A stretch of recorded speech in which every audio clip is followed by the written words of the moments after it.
আসসালামু আলাইকুম, সবাই কেমন আছেন? আশা করি সবাই ভালো আছেন। আলহামদুলিল্লাহ আমিও ভালো আছি। তা আমি বাড়িতে আসার পরে আমার ছোট বোনের স্কুলে আমি কখনো যাইনি। তো ভাবলাম যে আমি এবার আসছি যখন বাড়িতে, তো আমি ওদের স্কুলে যাই। তো ওরা কালকে 5 তারিখ, তো ওরা পিকনিকে যাবে। তো আমার ছোট বোনে বলতেছে, আপু তুমি আমাদের সাথে আসো, আমাদের স্কুলটাও ঘুরে যাবা আর তুমি একটা ভিডিও করো।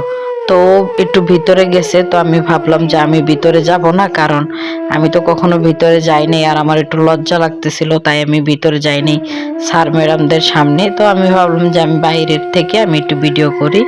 তো আমি আপনাদেরকে একটু ভিডিও করে দেখানোর চেষ্টা করতেছিলাম। আর স্কুলটার নাম আমি নাই বললাম, কারণ এটা বলার দরকার নাই, কারণ এটা যার যার একটা পার্সোনাল একটা ব্যাপার। তো আমি সামনের ক্যামেরা দিয়ে দেখানোর চেষ্টা করছিলাম, তো এখন পিছনের ক্যামেরা দিয়ে একটু দেখানোর চেষ্টা করছিলাম, কারণ এইখানে ভিডিও করা এলাও নাই। তো এই জন্য আমি ফাঁকে ফাঁকে একটু ভিডিও করতেছিলাম, এই কারণে ভিডিওটা এতটা করতে পারতেছিলাম না। তো এইখানে দেখেন একটা বটবডি হুন্ডার আর কি, আমরা আমাদের দেশে বলে এটা বটবডি কটকটি হুন্ডার। তো এই হুন্ডার দেখে আমার অনেক হাসি পায়, কারণ আমাদের সাজিদের বাবা এই হুন্ডারটাকে বলে বটবডি হুন্ডার। তো আমি হুন্ডাটাকে দেখে অনেক হাসি পাইছি।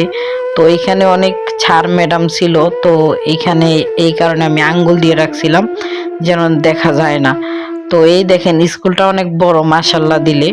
তো আমারও অনেক ইচ্ছা ছিল যেন আমার বাবুকে এইখানে ভর্তি করে দিই, কারণ আমি তো এইখানে থাকি না, কারণ আমি থাকি ঢাকা। তো আমি ঢাকাতে ভর্তি করে দেব। তো আমার ভিডিওটা যদি আপনাদের ভালো লেগে থাকে তাহলে অবশ্যই অবশ্যই ভিডিওটা শেয়ার করে দেবেন। আর এই দেখেন বাড়ির পরিবেশ, মানে বাহিরের পরিবেশ, আচ্ছা যাই হোক ভুল হতেই পারে।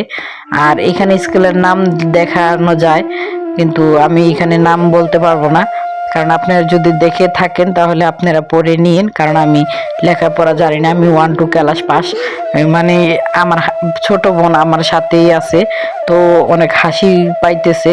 আর এই যে দেখেন 1-2 পাস করা ছাত্ররা। তো সবাই ভালো থাকবেন, সুস্থ থাকবেন। I love you.